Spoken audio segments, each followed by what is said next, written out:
on where you're joining us from today, we have a special milestone that we wanted to jump on a impromptu live stream to celebrate with Eric. So over on Eric's YouTube channel, depending on where you're watching us from, he has achieved 30,000 YouTube subscribers. And so we're going to ask him some questions about being an influencer in the digital transformation space. And then we're going to ask him some top 3 tips too. So if you are able to join us live, wherever you're joining us from, we're on LinkedIn, Twitter, Facebook. Just go ahead and pop your questions for him in the chat box, and we can see them, and we'll go ahead and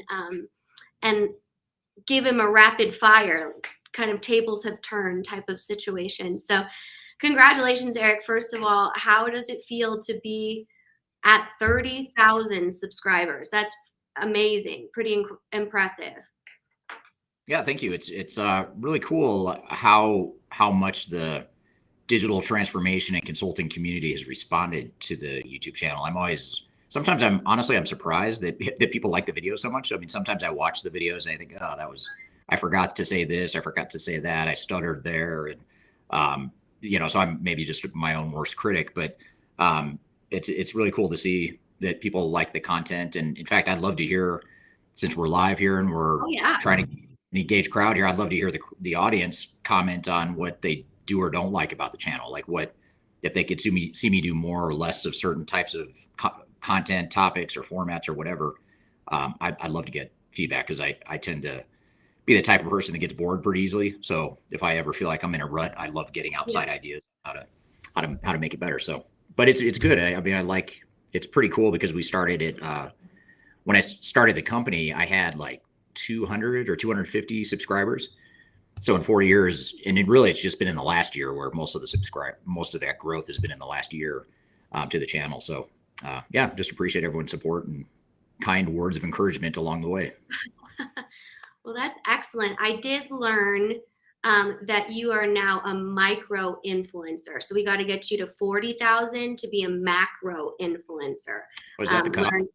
Yeah, I guess so. I just learned that from Google today. So, but such a big accomplishment. And I know you really enjoy interacting with our audience, client community, network in a fashion in which is direct, in the fact that they can comment and you answer.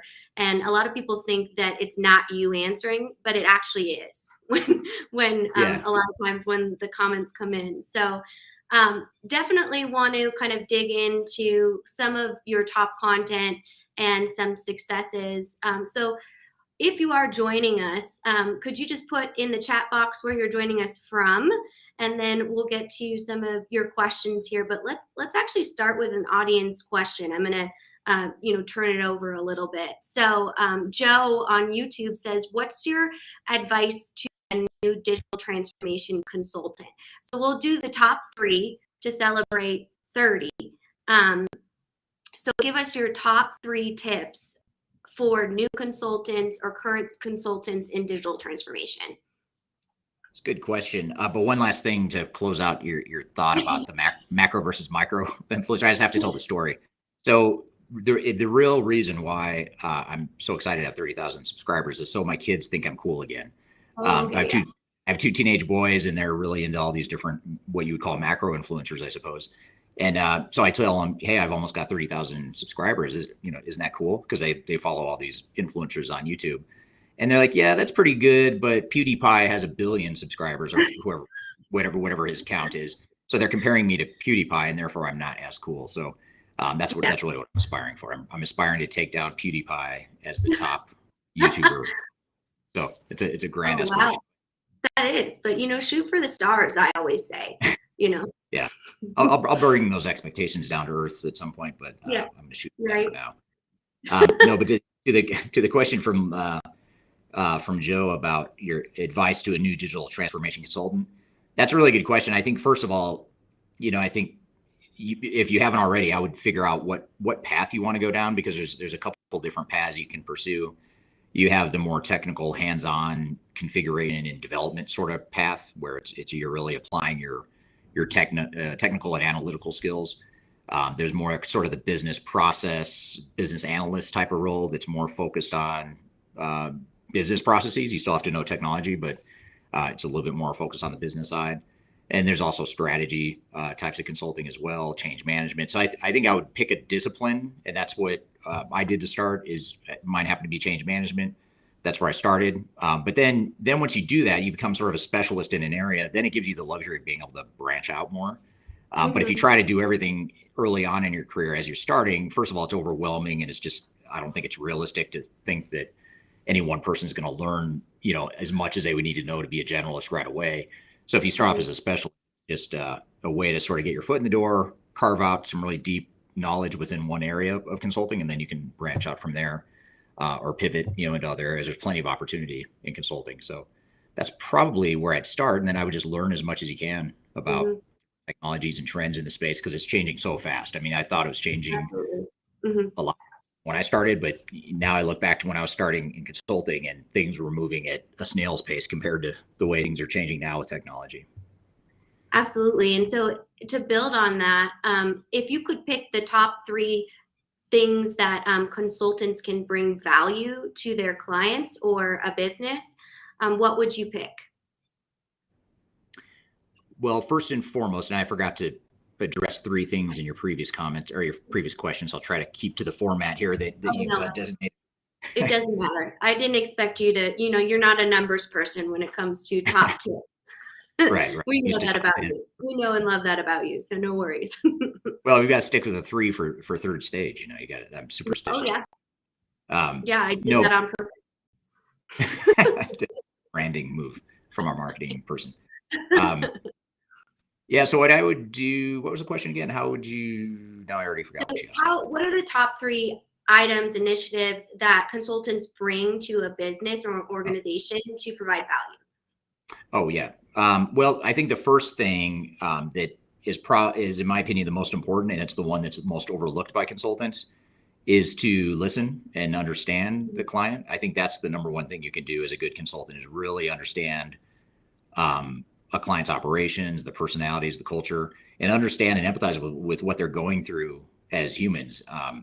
To me, that's way more important than the technical knowledge or the stuff you do know. It's almost like you have to, as a good consultant, you have to be smart, but I think it's more important that you recognize what you don't know, and you're constantly trying to empathize and understand the client, which leads to a second point, or a second value add, which I suppose is more of a value to the consultant themselves as individuals, but it's also a value to their clients, which is to constantly learn and constantly don't ever assume you know everything. I think that's where I see a lot of consultants fail and fall into a rut, because they're at a point, they sort of plateau in their career at some point where they think, I've been doing this for 20 years or 30 years or whatever it is, I kind of have all the answers.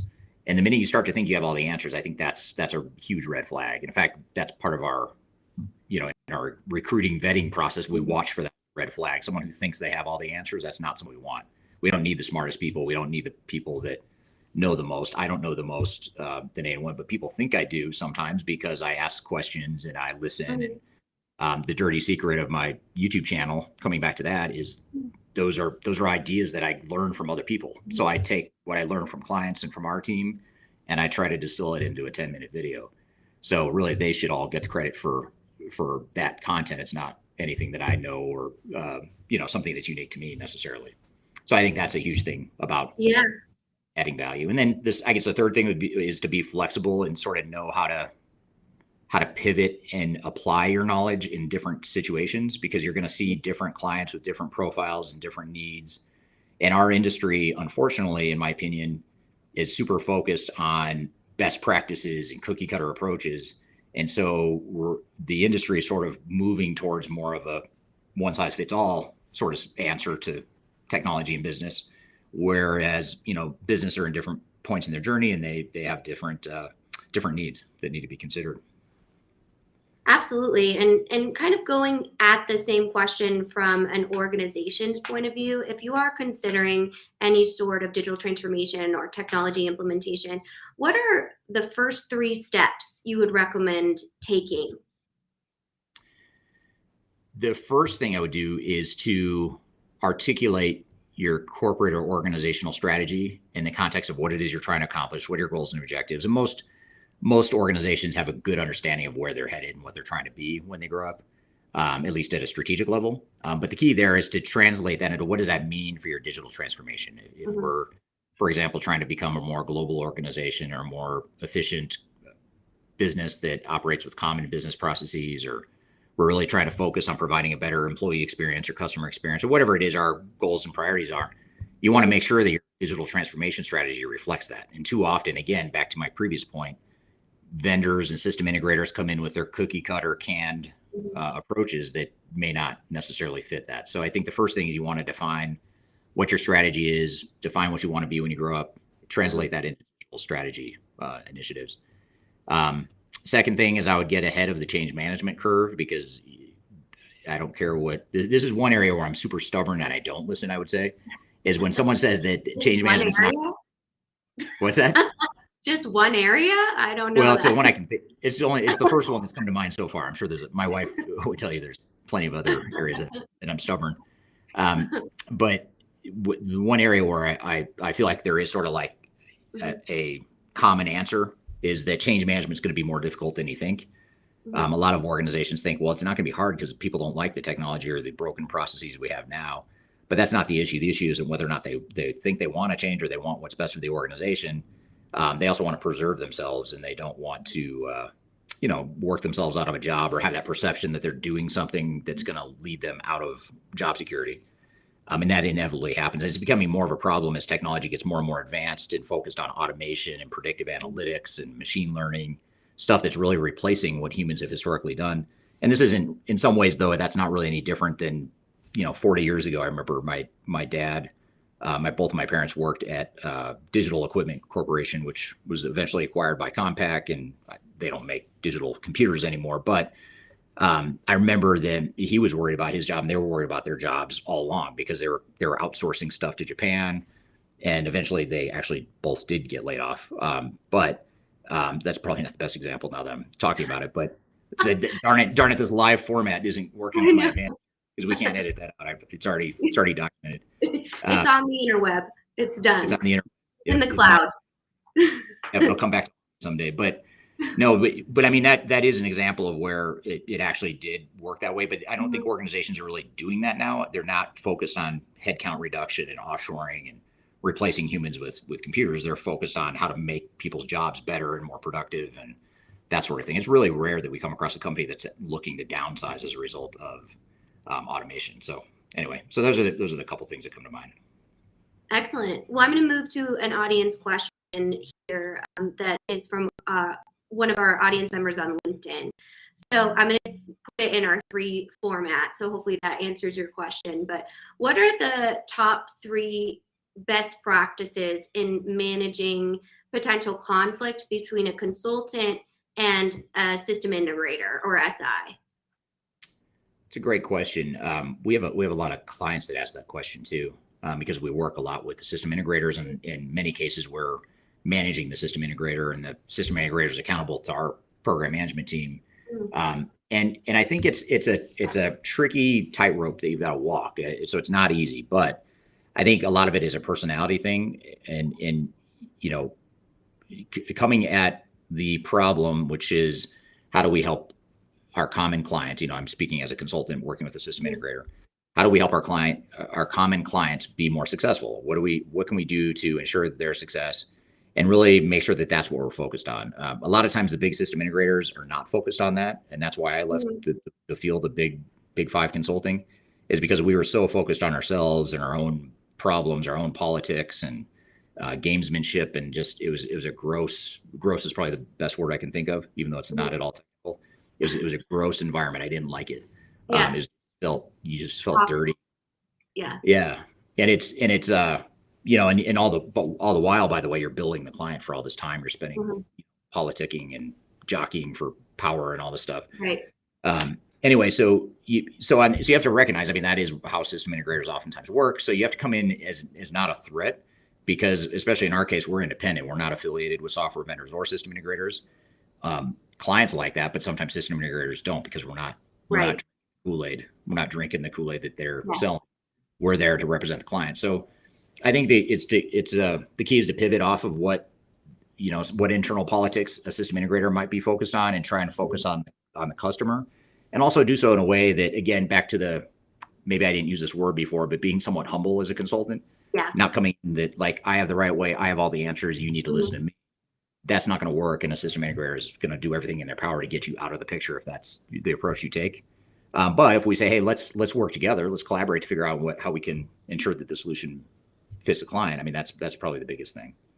Yeah, and I think you answered one of the other questions that was kind of layered in, is looking for areas to improve on, and being humble and listening are two of those areas that you definitely need to have to be a consultant. To be successful really in any business position, you need to have those qualities. Yeah, that's a good point. And I agree with that, by the way. That's the part of the beauty of consulting, is if you can navigate consulting and you can be successful in consulting, you're probably going to open up a lot of doors for yourself if you ever decide to leave consulting, because that those skill sets are transferable into any business that would value that. Absolutely. I think that is a great idea or a great concept, to continue to scale in other areas. And the beauty of consulting too, is you get to experience a lot of organizations. Yeah. And business types, verticals, industries, those types of things, and really, get that lens to always be creative as well. So let's dig in a little bit more. Let's go into software selection, because I know our audience always loves a good software selection tip. So if you could give the 3 top tips in selecting a software, what would they be? So the first would be to clearly define what your needs are, what your priorities are, not just based on what you're doing today and what you've done historically, but what you need to do or want to do in the future to grow and scale and become more successful. The better vision and handle you have on that, then the better you're going to, the better criteria you're going to have for evaluating system. The second thing would be not to waste time on systems that don't matter. I mean, a lot of times companies get twisted up in the feeling that they have to, they're a big company, so therefore they have to go evaluate SAP. Well, SAP may be a terrible fit for you. So why would you bother evaluating SAP if there's, dozens of other systems out there that can meet your needs better? So I think just having an objective view and understanding of what your options are is important. So that'd be the second thing. And then the third thing I would say is just to be, objectively compare the pros and cons of every option you have. And even the one you select, you should have a pretty decent laundry list of the weaknesses or the risks of that solution, because there's going to be. And if you don't have those, that means you haven't found them yet. They're there. You just need to identify what those risks are. And that's really important. It may not change your decision necessarily, but it's certainly going to affect how you plan for and budget for and resource the project. Because if you aren't aware of those risks, you're going to have an unrealistic view of how the implementation should go. But if you do understand the risks, you're going to be more realistic and have a more effective strategy for deploying that technology. So those are the top 3 things that come to mind. Yeah, I want to dig into the risk mitigation strategies in just a second, but I just want to kind of point out our audience here. We have some people joining us from South Africa, from France, a lot of audience members we've seen before. And I just wanted to share some of the comments that they have said regarding your YouTube channel. So we have great insight. All your topics are really insightful. Lots of congratulations. It provides enormous detail and insights on transformation. Great job. Congrats on the milestone, which is excellent. And a lot of other opportunities for us to grab some content ideas too. So thank you so much for sharing. If you do have questions for Eric in this format, if you pop them into any comments section on the platform that you're joining from, we will address them. So when it comes to risk mitigation, because we know there's a ton of risks associated with the digital transformation, what are the top 3 risks for a digital transformation, or risks to be aware of or mitigate? So the first one that comes to mind is that the organization is misaligned, either internally they're not all on the same page with what this transformation means and how it's going to be executed, and or they're not aligned at the strategic level. So in other words, the digital transformation is going a different direction or going against the grain of what the overall strategy of the company is. And it gets back to that point I made a couple times about avoiding those cookie cutter approaches. The cookie cutter approach work for most companies because you need an approach that's aligned with your strategy and vision for the company. So that's the biggest risk, in my opinion, is alignment. Secondly, is underestimating change management. Organizations that think change management is going to be easy, that's a big red flag. And honestly, I don't care what the organization is or how nimble they think they are or how ready for change they think they are. It's always, and when I say always, I mean literally always harder than organizations think. We actually have data that backs this too. We've done surveys, research that shows that most, if not close to all of organizations, find it harder, find change management to be more difficult than they expected. It's one of the top 2 or 3 challenges, or actually it's number 1, I think. One thing that CIOs and project teams cite as the biggest challenge they had during their implementation. And I've worked with a lot of different companies throughout the world, a lot of different industries. I've yet to meet that team or that executive that says that those changes weren't as bad as I thought they were going to be, or the change management wasn't quite as hard as I thought it'd be, or I overinvested in change management. I wish I would have throttled back and not invested so much time and money in change management. I've yet to meet a single person that has said that. So I hope that changes. I actually look forward to meeting that person or that team someday, but it hasn't happened yet. So that's the second thing. And then I guess the third thing would be unrealistic expectations. And I picked 3 that I feel like are root causes for other issues. So there's a whole host of symptoms and things that bubble up from these 3 things. But unrealistic expectations is a huge one because software vendors, system integrators, sales reps, their job is to sell you software and to sell you on the advantages of their solution and to sell you on the vision of a easy deployment. That's their job. And that's the way they make sales. Your job as an organization that's going through change is to be realistic. And those 2 things are disconnected from the start. And so having that agnostic, objective view and ability to be able to cut through the BS and to be able to filter through the sales speak and the buzzwords and all this stuff that like best practices and fast deployments and hyperscale and all these stupid buzzwords that don't mean anything. It's easy to get caught. What's that? I said, hey, I love buzzwords. I know you and I are both huge fans, but they drive me crazy because they sound really good. And I get why we're humans. We latch on to the positive. But there's a part of you that has to kick in, that filter has to kick in that says, okay, that maybe there's some potential for best practices or a pre-configured solution, or cloud is going to be easier to deploy to some degree. But you also have to go a layer deeper and say, yeah, but cloud, for example, it's easier to deploy from a technology perspective because you're not deploying it onto your servers in-house. You just get access in the cloud. But that's the easy part of an implementation. The hard part is the process change, the people change, and none of that is any easier. In fact, I could make a pretty strong argument that it's harder with cloud deployments because cloud deployments are generally less flexible than the old school on-premise ones, which isn't good or bad, but it just means you've got to invest more in change management, focus more on your process improvements and that sort of thing. Absolutely. I think that was a great, a great multitude of advice and tactics that you can utilize. So let's unpack it just a little bit. If you are talking or engaged with a software vendor that is trying to or attempting to sell you their system, what are the top 3 questions that you should be asking the vendor to ensure you are selecting the right software? Well, I don't know if this is a question more than a request, but I would say one thing is to show me your software in the context of my business. Here's a day in the life of end-to-end process flow in my business. Show me your software in that context. Don't come in and do a canned sales pitch. That's secondly, I don't know if I'd ask this of your vendor, but I would ask someone to give me unsolicited references for implementations. And so that's something we do a lot with clients as we'll say, hey, I don't know if this is a referenceable client for vendor A or not, but they're a client of ours. They implemented the solution. Why don't you talk to them? They can give you sort of the real answer as to, the good, the bad, the ugly of the implementation of that software.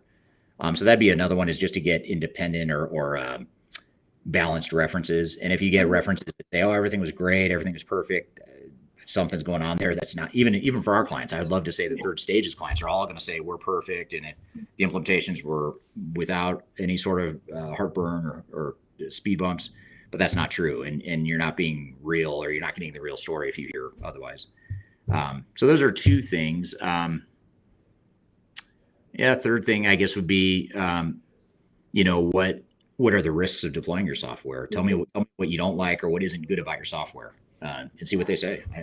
I think that's a fascinating question to ask salespeople who are not trained to necessarily share with you the downside of their software. Yeah, right.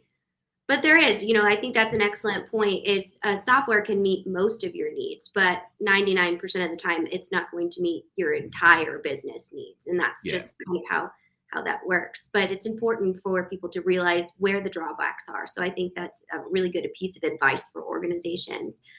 So moving into more of the implementation phase, which oftentimes obviously is the longest when it comes to digital transformation, what are the top 3 initiatives that you should have in your implementation plan? Well, first and foremost is to have a pre-implementation phase, an implementation readiness, implementation planning phase of the project. And this is something that SIs and software vendors aren't big fans of because it slows down their ability to start charging for their subscriptions and for their services. But the reason this is so important is not because you want to irritate the clients or do something that they don't like. The real reason it's so important, really important to a successful implementation. If you take the time during this pre-implementation phase, after you've selected the software, you already know what direction you're going to go, but now you need to get into more granular project planning, figure out what the resourcing and the team's going to look like. You start to lay out your business blueprint for what your business operations, the future state's going to look like, at least at a high level, so that when the SI and the vendors come in, they can build software that supports that blueprint. There's also the change management, starting to put together the change strategy, the phasing rollout strategy, the architecture, the integration, the data migration plan, a lot of stuff that your system integrator or vendor is not going to do well or not do at all in many cases.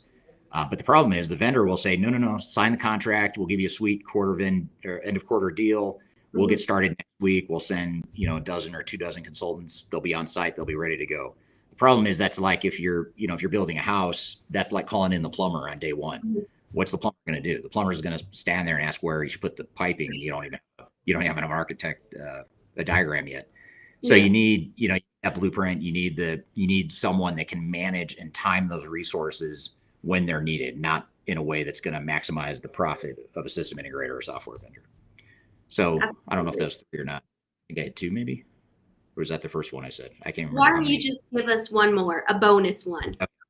All right. I don't think it's a bonus because I don't think I got past 1 maybe, but I guess the other one is definitely the change management strategy, and make sure that you adjust your implementation plan and strategy to reflect who you are today, as well as who you're trying to be in the future. And that the gap or that chasm between where you are today, where you're going, that determines how long the implementation is going to take. I don't care about what technology it is or whether or not there's pre-configured industry accelerators and all the other buzzwords that vendors love. That stuff doesn't matter. What matters is if you're going from an old ERP system that you implemented 10 years ago, and now you're trying to upgrade to a newer one, that's a much different scenario and risk and time profile than the company that's still on an AS400 running on iSeries or AS400 from 40 years ago, heavily customized. Now they're trying to go to a SaaS cloud solution. That's a much bigger jump, and that's a much bigger, different implementation. So you have to have a strategy and plan that fits the realities of who you are, not some utopia, fake, best practice that isn't real. Yeah. And that is something, by the way, that you would do in that, my first point, which is the implementation, the pre-implementation planning. That's another piece. That's sort of an offshoot of that recommendation as well. Absolutely. Back to that, managing expectations and realistic expectations. That's a great piece of advice.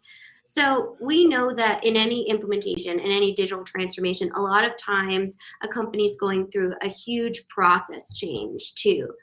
Their business processes are evolving, and different roles and responsibilities are being shifted.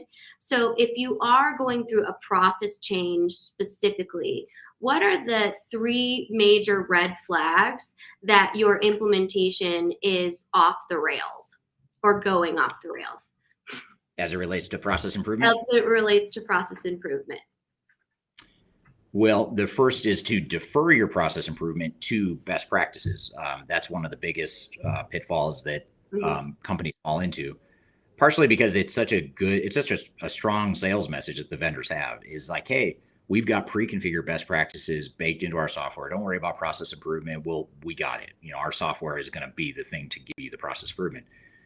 That's true on some limited scale. Like if you're talking about your more vanilla business processes or more commodity business processes like accounts payable or general ledger.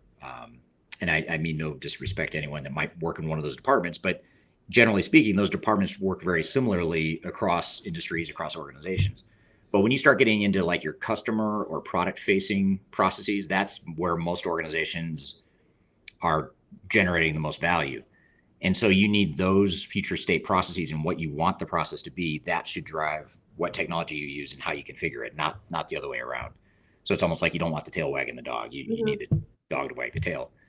So that's the first thing, is to recognize that you should, as part of that implementation readiness that I talked about, you should be doing some process improvement, knowing that you're going to drill down even further once you start building and deploying technology. That's where the software specific pieces come into play. And when you don't do that, by the way, if you don't spend the time defining your processes up front, not only have you lost an opportunity to materially improve your processes in a way that best fits your business, but you're also going to spend a lot more time and money on the implementation, because you're going to spin your wheels. The meter is going to be running from the system integrator, the implementer, while you're trying to figure out what our processes are going to be. Because the software is so flexible today in general, even though cloud solutions aren't as flexible yet as on-premise solutions, they're still pretty flexible. So even the simplest business process has a ton of different variations or possibilities in how you set it up. And if you don't have a clear vision of what you want, you're going to be sitting there deciding, meeting as a team internally, while the vendor and the system integrator are still charging you by the hour. So that's how the time and cost gets out of control for a lot of these projects. So that's probably the biggest thing, is just recognize that you do have to do process improvement. And then I'll just give you two, since I'm being long-winded on these responses. But the second one is change management. Make sure that you are translating the process improvements into what the impact is to the organization and how people's jobs are going to change, so they are deploying and communicating and getting feedback and reactions from the broader employee community. Absolutely. Yeah, I think that is a great kind of holistic view of process improvement and implementation. And I'm curious, that sparked another question in my head. What are the top three misconceptions that organizations have about digital transformation?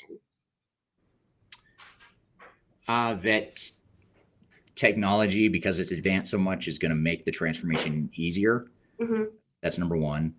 And this is in no particular order, but that's the first one that comes to mind. Second one is that the change is going to be easier than they think, especially in today's day and age of cloud and really cool user interfaces and things that are better, in my opinion, than the old green screen transaction code based legacy systems. Despite the fact that it has a better looking interface, it's easier to use in some ways. That's the benefit, but the downside of cloud solutions is that it's creating such disruption, and that disruption should be an improvement. I mean, that's the reason companies are going through it, but it's create disruption. It's a big change for a lot of organizations. So just having a clear understanding of how people's jobs are going to change, and having a vision for how we're going to be organized, how people's jobs are going to look, and then being able to roll those out along the way in parallel with deploying technology. That's super important.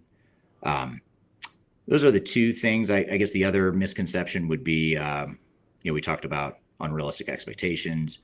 The other misconception is that your system integrator can do everything. Your system integrator is the main core of the implementation. And back to the home building analogy, that's like saying the electrician is the core to my house. That I need the electrician. The electrician's going to take care of this whole thing for me. I think most people listening would probably say, yeah, that doesn't make sense. You're not going to rely on an electrician to build a house. You're going to rely on the electrician to put the wiring in, the lighting, and all that stuff. But that's the same thing with system integrators. Their job is to deploy technology, but that's just one small piece of a broader transformation that you need to address. So that's the other pitfall, is make sure that you're addressing the things that your system integrator doesn't do or doesn't want to do. Mm-hmm. Absolutely. That kind of quality, professional skepticism, as we call it here, is so important to just have an understanding, because a lot of that is sometimes in a different language, right? When it comes to working with vendor partners, SIs, all those types of things. But I can't figure out how to spin this question into a threes, so I'm just going to ask you. Sure. So one of our YouTube users asked, would you say it's beneficial for change managers to have some technical background? Yes, I do. I also think it's beneficial for change managers to have, even more importantly, business process background. I've worked with a lot of change management consultants over the years that have a sort of like an ivory tower view of change management. Mm-hmm. Like, I don't need to know the operations. I don't need to know the technology. I'm just here to manage the change. And that creates a separation that's ineffective. So you have to, partly just so you know how the changes are going to affect an organization, you have to know the technology, you have to understand the business processes, and you have to roll up your sleeves and understand that stuff. That's part of why when we hire change people, I don't just look for like pro-sci certification or change management knowledge. I look for people that know Lean Six Sigma and they know operations really well, or they used to work in a manufacturing facility. Right. To me, it's more important, because then you have to marry those two things. Yeah. So yeah, I think the technical and operational experience is really important. Excellent. That's a good question. And this user also has a really another good question. So her question here is, would you keep old system evangelists in a project that might be taking out their preferred system and software? And I think this is a really interesting question that we can talk a little bit about, old system evangelists just in general, that tribal knowledge, or going into a situation or a digital transformation where some stakeholders aren't quite comfortable, right, with the change. So if you could speak to that, that would be great. Yeah, it's funny that question came up because I just the other day, earlier this week, recorded another batch of videos that'll come out probably in about a month or so, after it goes through the editing process, which, trust me, my video is a lot of editing. So there's a lot of stutters, a lot of mess ups along the way. But one of the topics I covered was in one of the videos, that one of the topics is my top 5 difficult digital transformations in my career. And one of them I talk about is one where we had someone who was the old system evangelist, and she was not on board with it. She was flat out sabotaging the project, trying to do anything in her power to get the project off track and to basically make it a failure so they could just revert back to their old mainframe system. And she was the only person in the company that knew how the old software works. So she knew it. She used that leverage to her advantage. It was a very painful process, but we got through the implementation, and she ended up getting terminated toward the end of that project. But that's pretty rare. Usually in most cases I've seen in their team scene, you can flip that evangelist. You can flip them onto your side. You can't expect them to be excited from the start or to always be excited, but you can expect that you can probably neutralize them and slowly get them on the side of change, especially if you paint a vision of what their job's going to look like and how they're going to contribute and add value in the future in this new environment. And that's, by the way, not just for the old system evangelist. You have to think about all the hundreds or thousands of employees you might have in your organization that have their legacy way of doing things, and that's where they take pride. That's their value. And now you're going to take that away from them or disrupt it in their minds. So it's not just the IT person you have to worry about. You have to worry about every employee that has something to lose in their minds. It's usually just perception, but it's a very strong perception. It becomes reality, is that you are threatening my job. You're taking away a spreadsheet or a process that I developed for decades. Now you're telling me it's going to get automated, and I'm going to push back on that. I might still be supportive of the change in general, but it's not going to work for me. And that's, you add that times however many dozens or hundreds or thousands of people, you can see how a project gets off track pretty quick. Yeah, absolutely. And digging into that, what are the top 3 areas of the business that you see resistance typically in a digital transformation? This is based on no science. This is just my gut feeling or response. Sales, for sure, because salespeople generally have a high variable compensation, and there's a direct tie to their performance and their day-to-day output and their pay, which that's not a bad thing. But when it comes to saddling them with new processes or having to enter data into a system or even just to go through system training, you're taking them away from commission generating activities. So by organizational design, for organizational design reasons, not individual personalities necessarily, but for organizational design reasons, salespeople oftentimes resist it. Engineers, oftentimes, engineering types or engineering centric organizations, it's not that they resist the change, it's that everything needs to be perfect.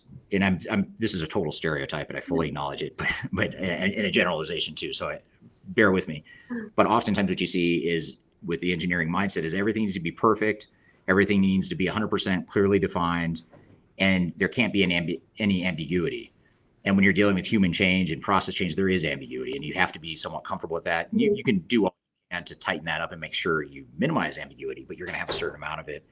And as an engineer that relies on quantitative data and certainty and stuff like that, you may never feel 100% comfortable with any decision in a project. So that's part of why you see that a lot with engineering-based organizations. Beyond that, though, I guess the other would be any sort of, I guess any employee that's further removed from the executive team and or the project team. So think of like the shop floor workers out of manufacturing shop floor. Those people are pretty far removed from the ivory towers and the project teams and their war rooms and all that stuff. Mm-hmm. Those people, just because of the distance between what's happening in defining the change and the actual rolling out of the change, they're at more risk of either resisting the change or just getting overlooked in the whole process. That's a great overview. And I like how you kind of turned it into, a resistance within kind of the employee workflow as well. So that was great. Let's get to some of our audience questions too. So top 3 situations, I would say, when you should not undertake a digital transformation. Okay, good question. So first would be you're not aligned as a team, as kind of what you want this project to be, or you haven't defined it yet. Don't think that just buying software and implementing is going to solve your problems, because it won't. Secondly, this is a harder one to quantify or pinpoint sometimes, but you have to look at your organization and the culture of your organization. For some companies, their culture is so broken or they're so dysfunctional as a team that it doesn't matter how well you run the implementation, that project's going to fail because of all the politics and the infighting. In fact, a lot of I may be a little bit jaded in my samples I'm drawing from, because a lot of what I do now, especially in more recent years, is expert witness type of work. And in the expert witness work, you see the massive failures, the tens of millions or hundreds of millions of dollar lawsuits, sometimes close to $1 billion in damages at risk in court. And so in these big, massive failures, a lot of times you find that there's issues that had nothing to do with the implementation of the transformation. It was because they were so broken, so dysfunctional. There's been cases I've been involved with where the people were throwing each other under the bus at the executive level. And you look at these emails, because when you do expert witness work, by the way, you get access to more than you probably should. You get emails, you get text messages, you get any sort of communication. You have access to any sort of communication related to the project. And so you get to see kind of the inner workings of what's going through an organization's mind. And we see a lot where the team is just so dysfunctional that you're not going to be successful in any sort of change initiative, especially a big technology transformation. So that's one, is if your culture is not ready, then don't do it. If your operations aren't ready, if you haven't defined what your future state target operating model is yet, don't start the implementation. You could still start it, once you have defined it. You could even select the software and then start implementing once you've defined that target operating model. But back to your question about process improvement, you want to make sure that you have those processes defined. And then if you're not willing to invest in change management and the non-software vendor, non-system integrator type activities that are more important to success, then don't do it, because you're going to waste a lot of time and money with the system integrator on a new software, and you're not going to get value out of it if you just do what the system integrator does and you don't invest in some of the other more important work streams within a transformation. So those are the three I'd suggest. Yeah, those are great pieces of advice, definitely, and good red flags to build on our red flags conversation. So one more question here from LinkedIn. What are the top 3 KPIs of a digital transformation that you would suggest setting and measuring? Well, first is maybe the more obvious one, which is on time, not on time, but tracking to project timeline, tracking to actual versus budget dollars, and then and same with your resources, just making sure that you're on track with your timeline and budget and everything.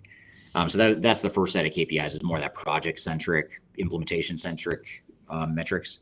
But ones that are even more important would be anything related to what the impact is, or the expected impact to the organization. So, for example, if we built a business case early in the process that says we're going to reduce inventory by 30%, let's hold ourselves accountable to hitting that 30%, make sure that we implement and make changes that allow us to achieve that 30%. Or if we don't feel comfortable with that, we don't want to be accountable for the 30%, then change the number, because that don't go forward with the project and tell your board and your management you're going to get 30% reductions when you don't feel confident that you can get it. So in other words, it's a lot like, you need to shift your mindset from using the business case as a justification tool to try and get the board to say yes to going forward with the project, and more to, yes, it's used for justification, but it's also going to be used to hold us accountable. Like we're going to go back and measure this after go live and as we go live in different phases to ensure we're realizing these benefits. And if we're not realizing the benefits, then we're going to optimize and pivot however we need to make sure we're getting the value out of the system. Was that 3? That was 2, and I was trying to think of a third, but then Ghassan on LinkedIn just bailed me out in the nick of time. He just gave me so right as I was trying to think of a third one, he popped up. It's almost like he knew I was struggle with the third one. Thanks, and he said employee attrition before digital transformation versus during a transformation, maybe even versus after a transformation. So there, I kind of made it my own by adding that last part. Because you didn't steal it at all. No, definitely not. No, and I was totally and that's why I do my videos, by the way. Back to that point, I take other people's ideas and make them mine.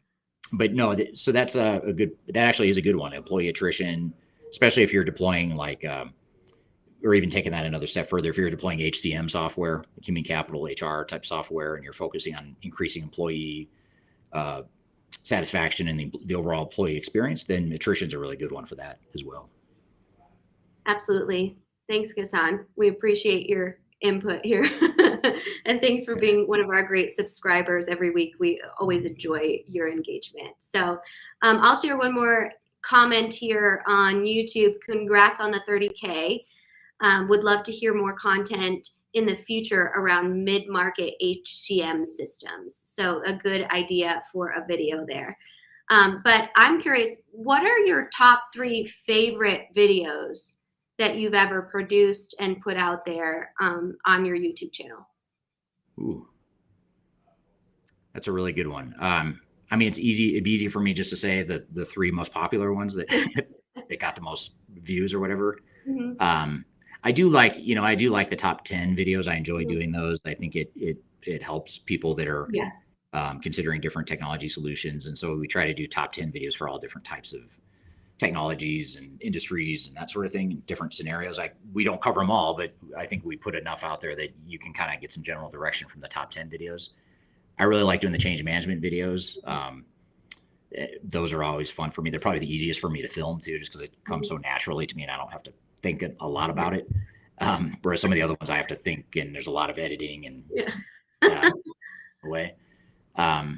I don't know. I also like the one I really like that's not at all one of the more popular ones. In fact, it's one of the lesser popular ones. Is one that I published shortly after I started Third Stage, where I just talk about the transition from Panorama to Third Stage, like the journey of having to leave Panorama and how difficult that was, how difficult then start another company not knowing if it was going to work. So that was just a very personal, hard video for me to film, but I really like that one because it just tells the story of how we got to third stage and what third stage stands for, and how that turmoil that I went through professionally with my previous company, how that led to who we are at third stage. So I like that one. That's probably my favorite one. And then the others are just more general buckets of categories that I like. Oh, top 10 mistakes. That's a good one too, a good topic. But now that your emotional message, I just completely shifted gears. It was like a shiny thing. I'm just looking at all these great content ideas, and we should ask this more often, right? On all of our live streams. These people are smart. So thank you for all of the engagement there. And I think that video, that transitional video, what I admire about it is just the fact that you're so transparent with the journey there. And I think that speaks to a huge pillar of our core values here at Third Stage, is that transparency with our customers and clients. So what were the hardest 3 videos you ever made? Or the most challenging? Well, that one, the panorama transition from panorama stage, that one was definitely one of the harder ones. And I think I watch it now and I cringe a little bit because I can tell that I was struggling. I don't know if anyone else can, but I could tell in the video that I was really struggling with like getting the message out. So that one, and then the top 10 ones are actually really difficult to do because, I'm trying to cram so much, broad knowledge into a concise definition. Sometimes I'm more successful than others at being concise. But that's actually really hard to take 10 different systems that are very different and then distill it down to a top 10 list for a certain industry or for a certain type of environment. So those are actually really hard to film. In fact, I can only do those every so often because it exhausts me. And I'd say in general, just filming videos is very exhausting to me because I'm an introvert, and that much talking. I'll be like, for example, after this live stream, I'm going to need a small nap or a siesta because it's just a lot of talking for me. I'm not used to that many. Fair enough. That's so funny. It gets me like pumped up video filming. So it's so funny that's different. But last thing I'll ask before we close out today is, what are the 3 things, name 3 things you're looking forward to as your channel continues to grow? Well, first is just reaching even more of a global audience. I feel like 30,000 is a great number, but I feel like there's a lot more people out there that don't subscribe to it that could be or should be, or in my opinion. So, if you're listening and you have peers that haven't subscribed or don't know of the channel, or if you have executives on your team that you feel like they could learn from some of these messages, that's the one thing I ask is if you find value in the videos, I just ask that you share them. I'm happy to put this stuff out for free, and it's a great marketing vehicle for us. We get a lot of business through the YouTube channel. But the one thing I ask in return for people that are getting sort of free value out of it, I just ask to share it with someone, share it with a peer executive or your clients or whatever. So that's the one thing I look forward to, is reaching more people. I also am trying to figure out lately, and this is why I opened up with a question for people, that any suggestions you have for topics is great. And I know Ghassan had one here, top 10 mistakes learned. I actually just put that. I have a brainstorm list that I keep. I have like about 100 different ideas, and I pull from those every time I film. And I just added his to the list because I like that one a lot. But if you have other topics that maybe I haven't covered before, that's what I'm struggling with lately, is just how to get either a different angle on content I've already covered, or just entirely new content that I've never covered before. And sometimes I get so, just doing my day job of running the company, I sometimes don't think enough creatively about different ways to reach or to get different types of content out there. So that'd be a second thing. And then the third, I guess, would be just to keep up with all the changes. Like you and I have been doing a lot of content on AI and metaverse and stuff that a year ago I knew nothing about. And now I feel like I understand it better, and we're starting to, unpack that and research it and all that stuff. So that's the part I look forward to too, is just keeping up with all these technological changes too. Absolutely. I think that is an exciting piece, and all your great guests too. We all learned so much from that. And just a quick reminder to our audience, if you do have content ideas or you're watching this after the fact, we do come back and check the comments. So please feel free to drop them there, and we'll gather them. We also have Eric host a live stream every Tuesday. It's usually at 10 a.m. Eastern time here in the United States. It's always a great way to jump in, ask questions, and engage with audience members. It's actually a really great networking opportunity too. I've made a lot of connections that I typically wouldn't have through his live streams. And then we also do live streams for our Third Stage channel every Thursday, sometimes on Friday. This week it will be on Friday. So subscribe to our Third Stage channel as well, as you get to see more of kind of a team presence, as well as Eric's channel, which has such great content. But lastly, Eric, congratulations. This is a huge milestone, and we're really grateful as a company to be a part of your thought leadership strategy. So, and I'll thank you to the audience as well. Thank you for watching and engaging. We so appreciate you, and we will see you next week. Yeah, thank you, everyone. Thanks, Kyler, for hosting this, and thanks to everyone who listens and watches the videos, and I look forward to more content and also hearing your suggestions along the way. All right. Thanks, everyone. Take care. Have a great day.